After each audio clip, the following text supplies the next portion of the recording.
Thank you, Mr. Chair, and good morning, bon matin à tous et toutes. Merci pour vos présentations.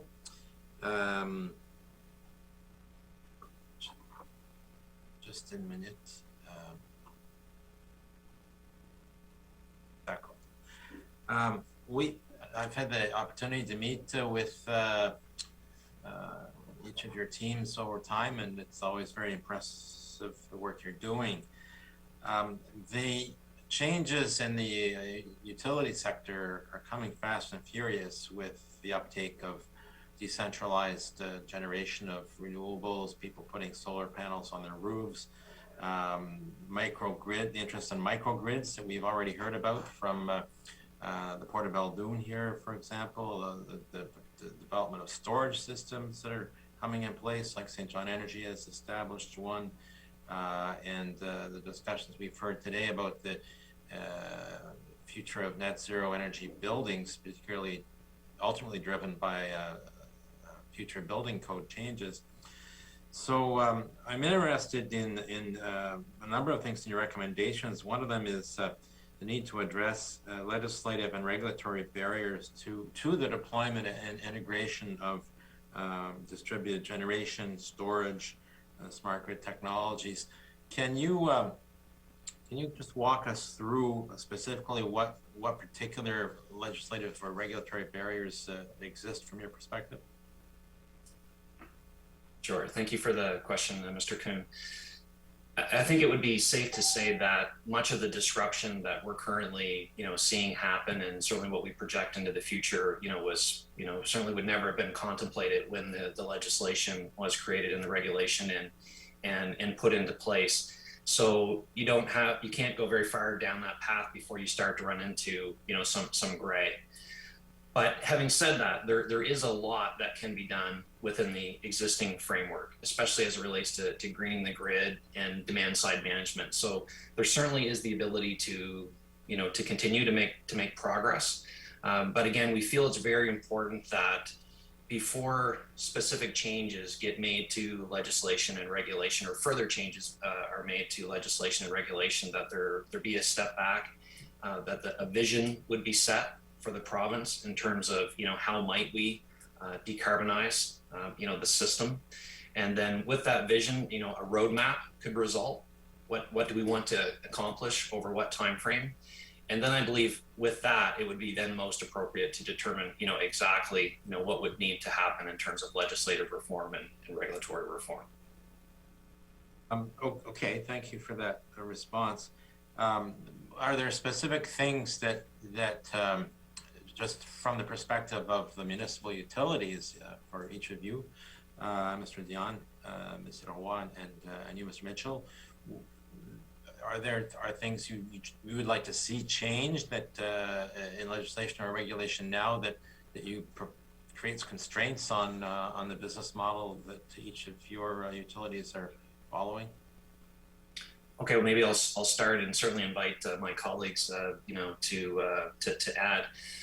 For sure, there are things that we are not allowed to do in terms of, prohibitions. For example, we are not allowed to own transmission facilities. We are also not allowed to own generation facilities outside of our distribution territory, nor are we allowed to buy from anyone other than MB Power outside of our distribution, territory. So, certainly those are the things that we're not allowed to do today. Although there really isn't anything that's pressing us to want that to be changed, I'll say immediately or now. There is a lot that we can do within the existing framework. So we're not exactly sitting back waiting for, those things, to change. But one thing that we have asked for, more recently for consideration is reform that would allow the municipal electric utilities to incorporate, not unlike, what MB Power basically will be seeing in the legislation under Bill 77. And just the primary reason why we have requested consideration toward that is, and it was mentioned in the presentation, that the municipal electric utilities were small and were nimble, but there certainly is increased agility that comes with the ability to have that type of a structure in terms of partnerships and further projects and initiatives like that. And it's primarily for those reasons that we had requested consideration toward that type of reform. But maybe I'll stop there and invite my colleagues to add to those comments. Before we move on, can you just clarify what the legal status of the municipal utilities now is if you're not incorporated? So there is different governance structures that are set up. So Edmunston Energy would be basically like an extension of the municipality, as I understand it. Pierre, correct me if I'm wrong. Where in Perth-Andover, it's basically a commission, and in St. John Energy, it is a commission. So we would operate at arm's length from the city. Okay, thank you. So, Mr. Dion or Monsieur Roy? Yeah, for Perth-Andover, one of the legislative requirements Ryan mentioned, in the act now, for our municipality, if our contract ever expires with our current provider, we have to go to MB Power as part of the current legislation. When our contract expires with Algonquin. So basically what happens is that we keep doing extensions on our existing contract, which basically doesn't provide a whole lot of open market for our contract, because obviously Algonquin knows the MB Power wholesale rate, and they know that we have no other options. So it's not I guess it's not a very competitive process for us, even though we are fortunate to be able to buy from, we're the only, I guess, customer in New Brunswick that buys not from MB Power. So that certainly is a constraint on our contract, potentially. But also in the area of generation, the three communities, Woodstock, Bristol, Florenceville, and Perth-Andover, we just are finishing up a mapping process where we're highlighting areas for potential renewable energy development, whether it be wind or solar in our region. And of course, there's a whole lot of issues around that if we did have sites that we wanted to do how could we work with MB Power to do a small wind project, things like that. There are a whole lot of constraints.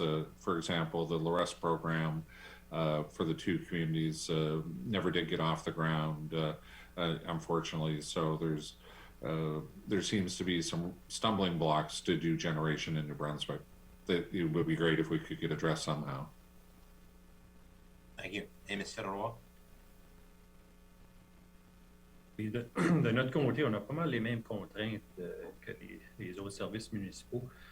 Puis, je vois un peu ça comme une business, là, que quand tu essaies de survivre et tu as toutes les billes dans le même pot, c'est pas facile. Ça fait que ce qu'on essaie de faire, c'est vraiment de décentraliser qu'est-ce qu'on a pour avoir un peu de production un peu partout. C'est sûr, quand tu ne peux pas sortir de ton territoire, mais ça limite un peu les choses. Comme si quelqu'un veut se mettre une éolienne, mais tu ne peux pas sortir de ton territoire, c'est un peu difficile. C'est juste des choses comme ça qui pourraient peut-être être clarifiées. Puis une politique, ça fait au-delà de 10 ans, c'est sûr, avec les changements qu'il y a eu dernièrement, que ça soit technologique ou environnemental, ça serait vraiment bien que ça soit révisé. Puis en révisant ça avec différentes personnes de différents milieux, peut-être qu'il y aurait des solutions au niveau municipal ou provincial qui nous permettraient, en tant que province, d'avancer, de nous permettre vraiment d'atteindre les buts qu'on veut atteindre. Merci. Let me ask, it's not philosophical, but there is this debate happening across North America, probably elsewhere as well, about the centralized versus decentralized model for utilities. And we kind of have a mix in New Brunswick right now with NB Power and then the three municipal utilities. So I don't know so I'm interested in your views on whether you think there's room for additional municipal utilities, especially now with the new reorganization of local governments, and whoever feels comfortable answering that. Okay, I'll start. The very first part of your audio cut out for me, Mr. Kuna.